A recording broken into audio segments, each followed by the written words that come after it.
जी, अस्सलाम वालेकुम। कैसे हैं आप? उम्मीद करता हूँ खैरियत से होंगे। उमर ताहिर टॉक्स में आपको वेलकम करते हैं। आज थोड़ा स्टूडियो आपको चेंज लग रहा है, ये मेरा स्टूडियो नहीं है, बल्कि इसकी भी कहानी आपको पता चल जाएगी कि बैकग्राउंड ये कौन-सा है। और दूसरे नंबर पे what's happening around the world के अंदर आज बात करेंगे सबसे पहले मुसलमानों के लिए। पूरी दुनिया में जो मुस्लिम कम्युनिटी है, उन लोगों को बहुत ज़्यादा मुबारकबाद और एक खुशी की लहर पूरी दुनिया में है। क्यों है फ़लस्तीन इतने खुश क्यों हैं, उसकी क्या अपडेट है वो आपको बताएँगे। दूसरे नंबर पे बात करनी है, आपको याद होगा पिछली वीडियो में बात की थी एक मंजन के बारे में जो कोर्स लॉन्च किया है डक्की, रजब और नानी वाला ने मिलकर। एक्सपोज़ तो वो हो गया था, लेकिन इसमें एक और कैरेक्टर ऐड हो गया है जिसको कहते हैं फ़र्क खोकर साहब। अब तलहा रिव्यूज़ की भी कहानी उसमें क्या है, फ़र्क खोकर ने क्यों धमकी लगाई है और क्यों तलहा रिव्यू ने कहा है कि मेरी जान को खतरा है, इसकी अपडेट आपको देनी है। तीसरे नंबर पे बात करेंगे चाइना टिकटॉक को बेचने जा रहा है। मैंने एक पिछली वीडियो बनाई थी जिसके अंदर मैंने ये तो बताया था कि टिकटॉक यूएस के अंदर बैन हो रहा है, लेकिन आज बात करनी है कि बैन होगा या नहीं होगा और इसको एलॉन मस्क खरीदेंगे या नहीं खरीदेंगे। सो लेट्स गेट स्टार्टेड जी। सबसे पहले बात करते हैं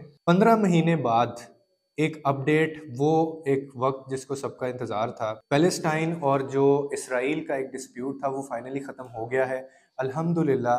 दोहा कतर के अंदर एक डील हुई है जिसको सीज फायर डील कहते हैं, जो कि इसराइल और हमास के दरमियान हुई है। हमास के जितने भी उनके निगोशिएशंस थे वो मान लिए गए हैं, जिसके बाद वो इसराइल अपनी जो फोर्सेस हैं मिलिट्री उनको विड्रॉल कर लेगा, उनको वापस बुला लेगा और 19 तारीख को ये इफेक्ट हो जाएगा यानी। और इसमें रोल किस किस का है? जो बाइडन का।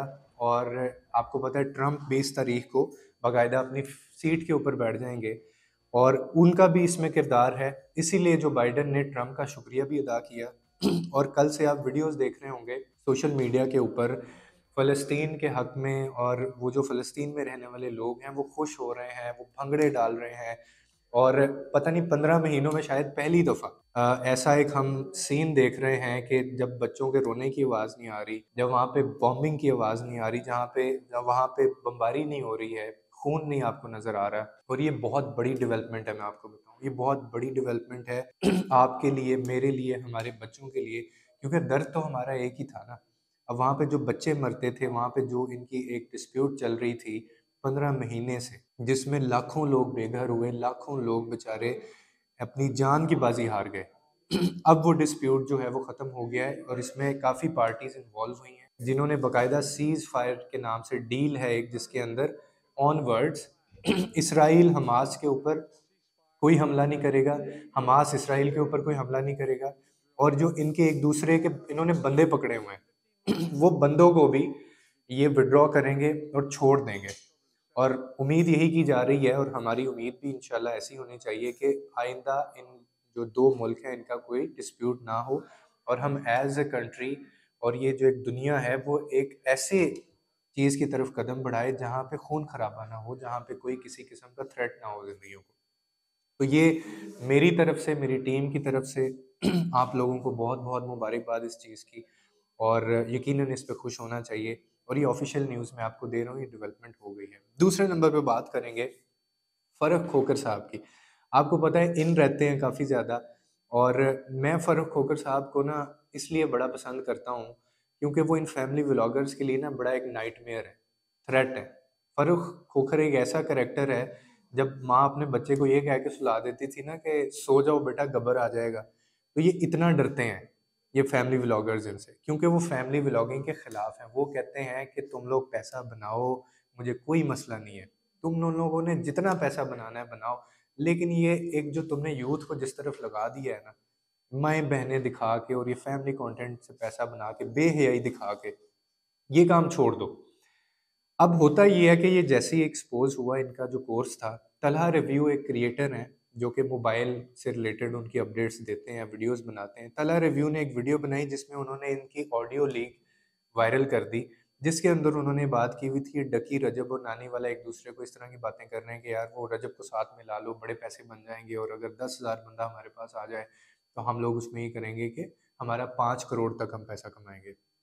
अब तला रिव्यू ने ये एक्सपोज किया, तो इन्होंने, रजब ने और डकी ने, कुछ डाले शाले भेजे हैं काले किस्म के, काले डाले वही होते हैं, वो भेज के इन्होंने उनके घर के बाहर खड़े कर दिए स्टूडियो के। तला रिव्यू ने एक वीडियो बना दी जिसमें उसने कहा कि अगर मेरी जान को कुछ हुआ, कुछ भी मुझे हुआ, मेरी जान को खतरा है, तो रिस्पॉन्सिबल ये लोग होंगे। क्योंकि ये ऐसा यही करवा रहे हैं, डरा धमका रहे हैं। ये वीडियो वायरल होती है और पहुंचती है फर्रुख खोखर तक। अब फर्रुख खोखर की वीडियो भी सामने आ गई है, जिसके अंदर वो ये बात कह रहे हैं कि तलहा भाई आप फिक्र ना करें, आपको कुछ नहीं होगा। और फर्रुख खोखर का इतना कह देना ही काफ़ी है, क्योंकि वो इनके लिए बड़ा थ्रेट है। तो पहली दफ़ा ऐसा हुआ होगा शायद कि इन्होंने कोई कोर्स लॉन्च किया है और उस कोर्स के बाद ये लोग इतनी बुरे तरीके से एक्सपोज हो गए हैं, इतनी बुरे तरीके से कि कोई इनका कोर्स लेने के लिए तैयार नहीं है। लेकिन फिर भी लोगों ने ले लेना है कोर्स, मुझे पता है इनरोलमेंट हो जानी है, क्योंकि लोग समझते नहीं है, लोगों को अपना पैसा ज़ाया करने की आदत है। मैंने लास्ट वीडियो में भी कहा था, आपने कोई चीज़ सीखनी है कोर्स लेने की बजाय यूट्यूब पे जाएं, उधर कीवर्ड्स लिखें, जो भी सीखना है उधर फ्री में मिल रहा है आपको सारा कुछ। और इन लोगों ने आपको टिकटॉक लाइव और फैमिली व्लॉगिंग के अलावा कुछ नहीं सिखाना। पढ़े लिखे ही नहीं है, कोई बैकग्राउंड ही नहीं है ना। इनकी शक्लें देखें किस तरह की है, ये क्या सिखाएंगे आपको? कोई एजुकेशन नहीं है इसके पीछे। अब बात कर लेते हैं तीसरे नंबर पे कि ट्विटर जो है उसके बाद जो एलोन मस्क ने खरीदा, अब वो खरीदने जा रहे हैं टिकटॉक। ये कहना है, रिपोर्ट रिपोर्ट हुई है और ये इंटेलिजेंसिया का ये कहना है। अब वो क्यों खरीदने जा रहा है उसकी मैं आपको वजह बता देता हूँ। वजह ये है कि पिछले दिनों एक केस कोर्ट के अंदर चल रहा था जिसमें टिकटॉक को बैन करने का सोचा जा रहा है यूएस के अंदर।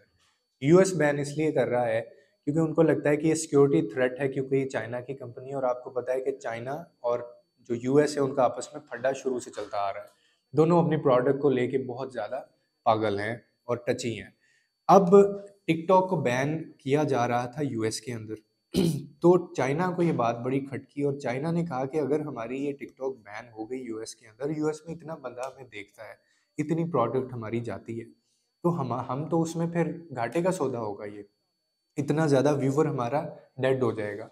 तो उन्होंने क्या किया, उन्होंने कहा कि हम इसको सेल करेंगे। और सेल करने वाला, लेने वाला सिर्फ एक ही बंदा इस वक्त मौजूद है और कहा जा रहा है कि टिकटॉक को लेने के लिए उतना ही पैसा एलॉन मस्क लगाएंगे जितना पैसा उन्होंने ट्विटर को खरीदने में लगाया था। तो अब उन्होंने बकायदा इस चीज़ की निगोशिएशंस हो रही हैं। चाइना की पूरी कोशिश है कि एलॉन मस्क ये उनका प्लेटफॉर्म खरीद ले। उसकी रीज़न यही है कि उनको दो फ़ायदे होंगे। एक तो ये कि टिकटॉक यूएस के अंदर बैन नहीं होगा, ठीक है, क्योंकि वो इसका जो सुपरवाइज़र या हेड होगा वो एलॉन मस्क हो जाएगा। एलॉन मस्क कभी भी ये नहीं चाहेगा कि वो यूएस के अंदर बैन हो। दूसरा फ़ायदा इनको ये होगा कि वो लोग इससे जो पैसा कमाएंगे टिकटॉक से, जो सेल परचेज होगी, वो एक अच्छी खासी अमाउंट जो है वो टिकटॉक की कंपनी को मिल जाएगी। लेकिन इसमें एक प्रॉब्लम ये आ रहा है कि टिकटॉक की जो बाइट डांस एक पेरेंट कंपनी है ना, वो नहीं मान रही इसको बेचने के लिए। उसकी तरफ से कोई रिस्पॉन्स नहीं आ रहा। वो ना इस चक्कर में पड़ रहे हैं कि टिकटॉक यूएस के अंदर बैन हो जाए, ना वो इस चीज़ में हामी भर रहे हैं कि ये एलॉन मस्क को दे दी जाए या किसी और को। तो ये गहमा गहमी और ये अभी चल रही है दोनों पार्टीज के दरमियान। फैसला अभी तक नहीं हुआ है और ये 20 तारीख के बाद बहुत कुछ होने वाला है। एलॉन मस्क फाइनली अपने सीट के ऊपर बैठ जाएंगे और सबसे अच्छी खबर इसमें आज की यही थी कि फ़लस्तीन के लिए और जो वहाँ पे बच्चे मासूम थे, जो फैमिलीज़ थी, जितनी मुस्लिम कम्युनिटी दुनिया में है, सारे पाकिस्तानी और मुसलमान पूरी दुनिया में, उन सबको ये मुबारकबाद कि इनका मसला ही रिज़ॉल्व हो गया है। अब इसको आप बेशक जोड़ दें आग, लॉस एंजल्स की आग के साथ। कुछ लोगों का ये भी कहना है कि ये वो आग लगी है तो इनको थोड़ी अकल आई है और इन्होंने कहा है कि घर जब जलते हैं तो कैसे होता है।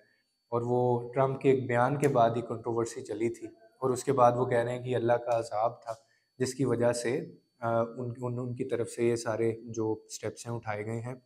लेकिन इसमें कोई ऐसी सच्चाई नहीं है। सच्चाई यही है कि इनको ये महसूस हुआ कि हम लोग बहुत बुरे तरीके से सोसाइटीज़ को हम लोग ख़त्म करते जा रहे हैं और आगे जाके ये हमारे भी घर में आ सकती है। जब कहीं और आग लगती है ना, तो वो आपके घर तक भी आ सकती है। तो फाइनली ये अच्छी खबर है, इसको सेलिब्रेट करना चाहिए और अल्लाह करे ये जो डील हुई है ये इसी तरह से रहे और आगे जाके दोबारा ऐसा कोई तनाज़ा या कोई ऐसा डिस्प्यूट शुरू ना हो। आपका इसके बारे में क्या ख़्याल है? आप इसके बारे में क्या कहते हैं? कमेंट सेक्शन के अंदर लाज़मी बताइएगा कि आपका इसके बारे में क्या ख़्याल है, प्लस अपनी सजेशन आपने लाज़मी देनी है। और सॉरी उन लोगों के लिए, लास्ट वीडियो में मैंने जॉन सीना का घर क्यों नहीं जला था ये मैंने नहीं बताया क्योंकि मैं भूल गया था, तो उस पे माफ़ कर दो यार।